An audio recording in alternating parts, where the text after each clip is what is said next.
Bueno, y acá estamos en esta segunda columna del año 2021 de Derechos y Derecho, y como no podía ser de otra manera, ¿de qué vamos a hablar este 25 de marzo, a un día posterior al 24?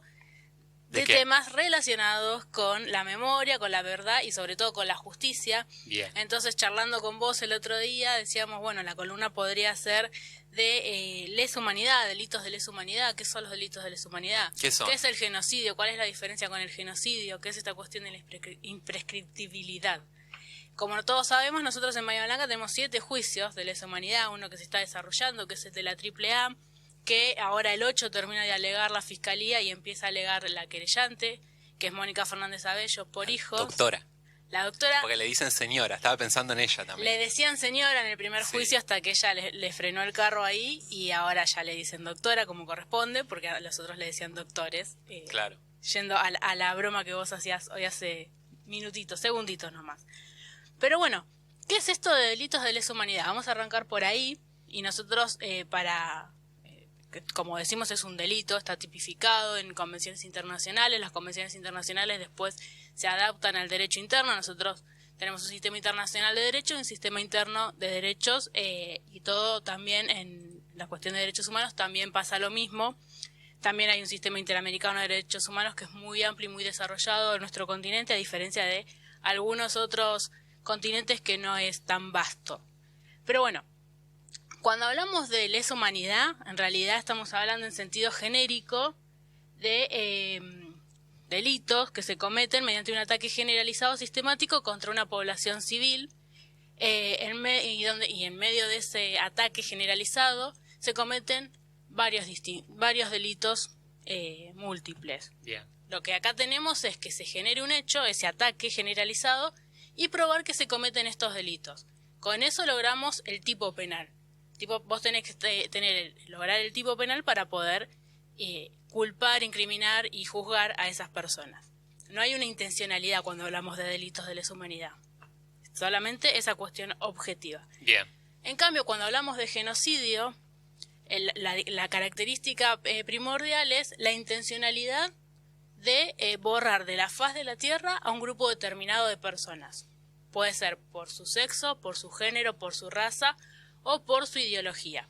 Eso lo hemos conversado alguna vez, esta definición de el intento de eliminación de un grupo nacional, donde quizá hay, creo que tengo entendido, vos me corregirás, que hay diferentes definiciones de qué se puede entender por grupo nacional. Algunas son como más estrictas y otras más abiertas o más fieles al espíritu del concepto. Algunas te dicen, bueno, raza, no sé qué, y otras depende cómo vos lo definas. Podés definir cualquier grupo nacional y si lo intentás eliminar de la faz de la tierra, eso se entiende como genocidio. Claro, y es algo, está la intencionalidad de ese determinado grupo, ir a buscarlo y eliminarlo. Por ejemplo, desaparecerlo sería. Desaparecerlo, Sí. Exactamente. Por ejemplo, nosotros en la dictadura, en la última dictadura cívico-militar, hay un gran número de trabajadores y estudiantes desaparecidos. Pero no era que se desaparecían a todos los estudiantes y a todos los trabajadores, Claro. sino los que tenían alguna actividad militante y estaban involucrados en tareas sociales, comunitarias o de política partidaria. Claro. Entonces está bien definido cuál es la intencionalidad. No es la generalidad de ese grupo, de la sociedad civil, sino una especificidad determinada de ese grupo, ¿no? Esta es la cuestión que hace a la distinción. En las penas no es distinto. La prisión perpetua te corresponde por lesa humanidad, te corresponde por genocidio. Pero para la historia es importante esta distinción. Porque no es lo mismo una lesa humanidad. Es grave, gravísimo y Claro. hace daño y nos hizo a todos, baja las mismas heridas, digamos. Pero el genocidio, pensarlo, destinarlo a un grupo específico, el peso específico de la historia, valga la redundancia, sobre todo cuando hablamos de la teoría de los dos demonios, Claro. es importante resaltar esta cuestión. Nosotros tenemos juicios en Bahía Blanca que reconocieron el genocidio y juicios que no reconocieron como genocidio. Con el mismo tribunal fallando de forma inconsistente muchas veces. En realidad, el primer tribunal que estuvo del primer juicio al quinto, me parece, Sí. que estaba integrado por Baba, Triputi y Ferro, Sí. que el presidente era Triputi. Baba y Ferro lo consideraban genocidio y Triputi no. En el juicio, nosotros tenemos juicio del ejército Sí. y juicio de la armada. En el primer juicio de la armada se reconoció como genocidio en el segundo juicio de la Armada no se reconoció como genocidio. Ahí sí fue el mismo tribunal. Fue distinto tribunal. Ajá. Pero la mayoría de los hechos se juzgaban, la mayoría de los imputados se juzgaban sobre hechos probados en el primer juicio, en el segundo. Claro. Que es lo mismo que ocurrió con los delitos sexuales.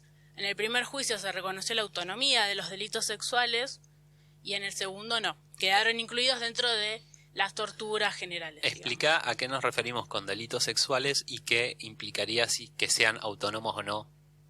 En realidad la pena no se diferencia, pero sí el reconocimiento. Volvemos a lo mismo. Estos no son delitos comunes.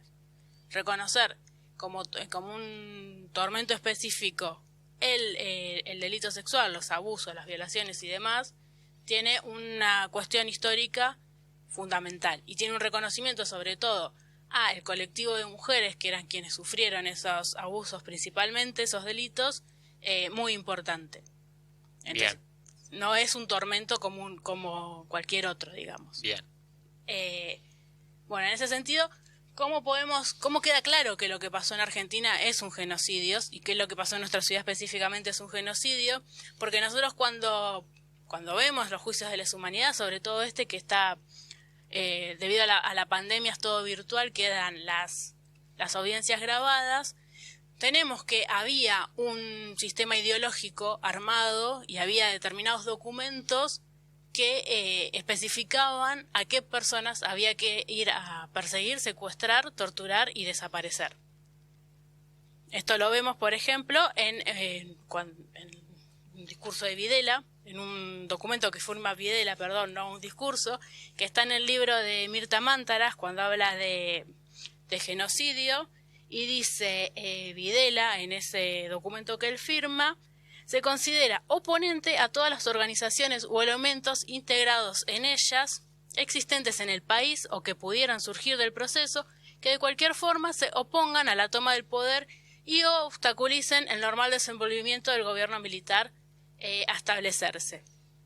También cuando vemos los juicios de lesa acá en Bahía Blanca, yo recuerdo el de la Armada, que también tenían, cuando disponían de determinada manera cómo iba a ser el funcionamiento de las distintas áreas de la Armada, tenían un manual específico, hablaban de la subversión, la lucha contra la subversión, etcétera, y también identificaban a personas. Y en el sistema de inteligencia nosotros tenemos un par de personas conocidas en nuestra ciudad que fueron identificados como agentes civiles de inteligencia, como es el caso En el Poder Judicial. Sí, en el Poder Judicial y no. No, porque dijiste en el sistema de inteligencia local, por eso me perdí. Perdón, a nivel local, digo. Ahí va. Por ejemplo, Néstor Luis Montesanti, profesor de la Universidad Nacional del Sur y juez federal.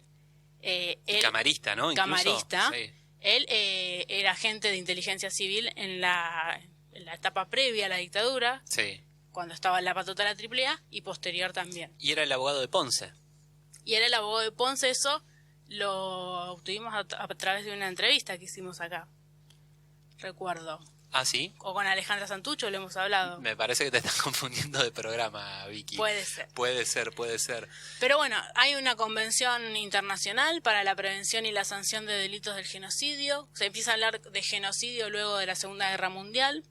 Ahí se estipula que quien puede cometer genocidio son tanto funcionarios públicos como personas civiles.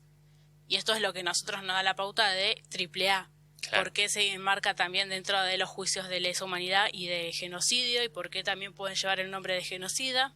¿Y por qué se da la imprescriptibilidad? La imprescriptibilidad quiere decir que el paso del tiempo no borra el delito. Bien, y para entender esto, ¿por qué el paso del tiempo sí borra otros delitos? Digamos, si yo te robo, ¿no? Tiene una pena, pero si pasa X cantidad de tiempo, esa pena deja de ser aplicable, porque el crimen prescribe. Sí, el paso del tiempo anula la persecución penal, digamos. ¿Cuál es la filosofía detrás de esto? ¿Por qué los crímenes son prescriptibles y por qué estos no lo son? Tiene que ver con la celeridad, tiene que ver con el daño causado a la sociedad. Si esos delitos no se continúan a través del Poder Judicial o si la persona que es víctima de ese delito no inicia la causa, nosotros tenemos acciones de delitos de acción pública y acción privada. Entonces, vos no podés perseguir a una persona por un delito que cometió, un supuesto delito cometido durante toda su vida. No podés tenerlo con la amenaza de que en algún momento va a ser juzgado. Bien. estos casos de delitos de lesa humanidad claramente son distintos a estas cuestiones. En el medio hay impunidad siempre. Nosotros tuvimos, si bien en el con Alfonsín se juzgó el juicio de las juntas, después vinieron los indultos, después vino la ley de obediencia debida y punto final, y no se pudo hacer justicia en nuestro país. Claro. Por esa impunidad reinante. Entonces hay una convención sobre la imprescriptibilidad de los crímenes de guerra y los crímenes de lesa humanidad que se cometen en tiempos de guerra o en tiempos de paz, que incorpora a los derechos internos de los países que firman esa convención la cuestión procesal de la imprescriptibilidad de los juicios de delitos de lesa humanidad y de genocidio. Bien. Esa es la diferencia. Y también traje la data de la cantidad de condenados que tenemos en nuestro país por delitos de lesa humanidad, que en muchos casos son considerados jurídicamente como genocidas, en otros no, pero socialmente sabemos que sí son genocidas. Bien. Y por eso los nombramos así. Tenemos hasta ayer, 24 de marzo, hubieron 1025 condenas por delitos de lesa humanidad, 165 personas fueron absueltas, hay 618 personas procesadas, se les dictó la falta de mérito a 169, hubo 104 que fueron sobreseídas, hay 42 personas que llegaron a la etapa de indagación, hay 623 personas imputadas, tenemos 29 prófugos y 715 personas fallecieron antes de ser juzgadas. Esto también habla de la importancia de acelerar los procesos. Bien. Así que bueno, un poquito de todo eso queríamos comentar en el marco de este mes de la memoria. Bien, y yo agrego una cosita para redondear esto de qué es la lesa humanidad, porque por ahí la palabra es rara, lesa humanidad, que significa lesa de lesión, ¿no? Lesionan, son crímenes desde lo filosófico, saliéndonos lo del específico jurídico que vos manifestaste, son crímenes que lesionan a la humanidad toda. Un asesinato, bueno, lesionará a la persona, a su familia, a su ámbito, pero cuando se hace del Estado esto de intentar borrar a un grupo predefinido, ya estás lesionando a la humanidad, y por eso entiendo también que son imprescriptibles, porque hasta que no se juzgue y haya justicia reparativa, bueno, algo mal sigue estando. Sí, un caso específico es el robo de bebés durante la dictadura, que eso sí este vericueto legal con respecto a la prescriptibilidad o imprescriptibilidad hizo que se pudieran juzgar y que pudieran avanzar los juicios sobre determinados genocidas, porque mientras el delito se comete no empieza a correr el plazo de prescriptibilidad. Entonces, mientras la identidad todavía está robada, el delito se sigue cometiendo. Bien. Tenemos un mensaje también, Cristian, otro oyente, que nos dice en referencia a lo que contaba Carlos Varela. Terrible historia, pobre hombre. Sí, la verdad que increíble lo que tuvo que sufrir, como tantos otros. Yo no sé si le diría pobre hombre, porque dentro de todo él logró hacer un proceso con lo que le pasó, un proceso largo, doloroso, y yo creo que lo transformó en algo positivo. Es un libro que cuando uno lo lee le permite, como decía, agarrar fuerzas, uno no sabe de dónde, y quien lo conozca, quien pueda tener la oportunidad de charlar con él, más allá de todo lo que ha sufrido, es una persona que contagia alegría y ganas de vivir. Sí, y también en esta cuestión de la individualidad y demás de cada víctima, directa o indirecta, que tiene la dictadura, nuestro país tiene un proceso especial que es único en el mundo. Primero porque si lo comparamos con el genocidio judío, el de Hitler y de Alemania, nosotros tenemos que los delitos se juzgaron en Argentina a través de un tribunal ordinario. Ajá. Se juzgan por tribunales ordinarios. En cambio, Nuremberg fue un tribunal especial que se creó a ese fin. Y nosotros hemos podido revertir ese horror generando vida en los lugares donde se cometieron las peores atrocidades, ¿no? Tenemos los centros clandestinos de detención, que son espacios de memoria recuperado. Entonces, se pudo dar vuelta la taba en ese sentido. Y en cambio en Alemania está todavía el monumento a los caídos. No se recuerda desde el horror. En Argentina recordamos, pero sobre todo recordamos desde la lucha y desde que no vuelva a pasar. Bien. Y yo pensaba, ¿no?, sobre esto que es el consenso del nunca más, que a veces parece que es un consenso inamovible, después viene Cambiemos, después parece que no, porque hay una marcha en contra del 2x1, pero después te aparecen estos los libertarios que se llaman ahora, que son pibes que te hablan de la dictadura, así como si la hubieran vivido y la hubieran apoyado y supieran bien de lo que están hablando. Y pensaba ayer, ¿no?, apareció un tontito en Punta Alta que tapó un pañuelo blanco en una plaza el mismo 24 de marzo, Diego Alberto Siracusa, ¿no?, según lo que pudimos averiguar, un fanático militante del cara pintada Aldo Rico. Ahí nos hace dudar de estos consensos. Y por otro lado, una situación al revés, ¿no?, contrapuesta, que uno tendría que festejar, es que en el marco de esta campaña Plantamos Memoria, bueno, hubo una enorme participación en Bahía Blanca. Participaron también desde un sindicato que es AFIP Bahía Blanca, el sindicato de AFIP justamente, pero lamentablemente acá en la foto que estamos viendo en redes sociales aparece esta persona, Hugo Álvarez, que entiendo que es o era, no sé si sigue en función, vicepresidente del Partido Justicialista Bahiense, secretario adjunto de AFIP en Bahía Blanca a nivel local y también a nivel nacional. Bueno, aparece ahí sacándose la foto, ¿no?, aprovechando nunca más, 45 años del golpe genocida, Plantamos Memoria, y a una persona que dijo en un juicio que no sabía lo que era la AAA, que no sabía lo que pasaba en Bahía en los 70, que no sabía quién era Ponce, no sabía, y incluso le preguntaron si sabía hoy día qué era la AAA, y dijo no. Digo, entonces me parece que está bueno este tipo de iniciativa, está bueno que participe la mayor cantidad de gente, pero la verdad, Hugo Álvarez, sos un imbécil haciendo esto. O sea, Un cínico. un cínico y un imbécil, porque es un tipo que tiene una responsabilidad política, o la tenía, yo la verdad que no sé si renunció, no renunció, dónde está, que se guarda en el silencio esperando que pase esto, y ahora aparece ahí, ¿no?, sacándose la foto, haciéndose el luchador de los derechos humanos. Me parece que son cosas que restan. Ojalá me estés escuchando, Hugo Álvarez, y me des una entrevista y me cuentes por qué hiciste esto. Así que, ¿tenés algo más para agregar, Vicky?